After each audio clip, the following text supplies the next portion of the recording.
luto nga binignit, ako ra ang naguol.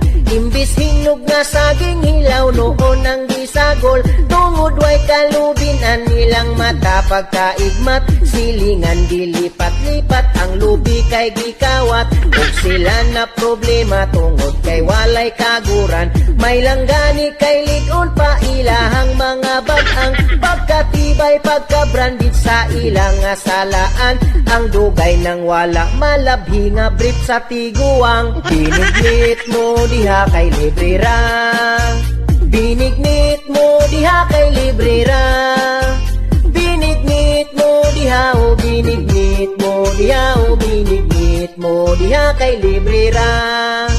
Sa ilang pagluto, daghan na ang na-excited, kay dugay-dugay na daw katilaw ug binignit. Ang nagluto kay nasuko, ngano daw apurahon, nagyaw-yaw imbis asukaran, iasinan.